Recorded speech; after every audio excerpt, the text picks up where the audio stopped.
The problem isn't that the show is woke. The problem is that it's made by woke people. And one of the main issues with woke people is that they're such narcissists and so arrogant that they look at something that's incredibly popular, an IP which has millions of fans, and they think they can write it better. They think that they can just move away from the original vision, take so much creative liberty to the point where it's not even that IP anymore. And when it fails, instead of admitting that, okay, maybe we took too much creative liberties, maybe we changed too many things, no, they're going to just blame it on literally anything else. And here you have the article, which I like to call the Cope. Apparently, is just for episodes.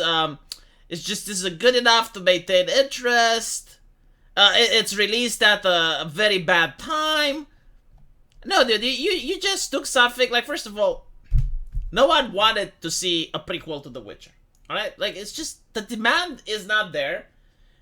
But secondly, you took so much creative liberty that it's not The Witcher anymore. And another problem is that the dialogue, I don't know what is it with people who make woke stuff. And by woke, I mean diversity, inclusivity, equity, like all that. But I don't know what is it. Why can't they just write dialogue like normal humans talk?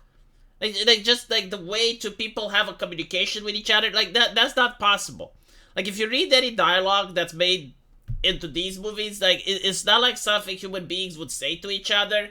Very immersion breaking.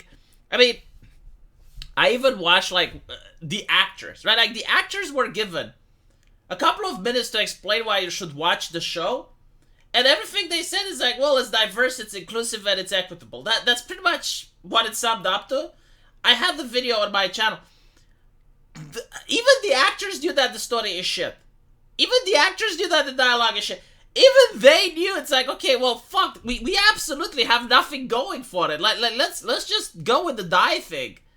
Oh look, there's an actress that doesn't speak and she does sign language. Isn't that cool? And it's like, well, yeah, maybe it's cool, but it's not a selling point. Like, tell me about the story. Tell me about the villains. Right, so maybe, just maybe in the future, instead of going with the diversity, inclusivity, maybe you can do something which stays true to the IP. Like, if you really want to rip off an IP, because at this point, this is what they're doing. Like, they are so creatively bankrupt that they can't even make their own creations anymore. They have to bank on an IP that already exists. At least be original to it. At least stay true. And not just to how it's written, but the spirit. And by the way, like, this just proves that Henry Cavill, like, they really broke his back. They really did. Like, he had to carry this entire fucking show. And what's interesting is that the accusations afterwards, like, oh my god, well, he was arguing with the showrunner all the time.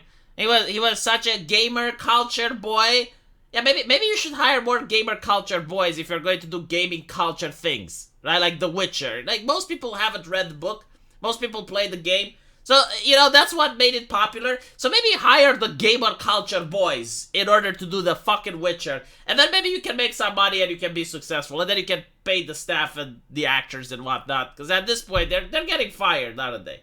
They're getting fired. There's not going to be another production where they're taking part. So it is what it is. Let me know what you guys think, though. And as usual, I will see you in the comment section. Take care.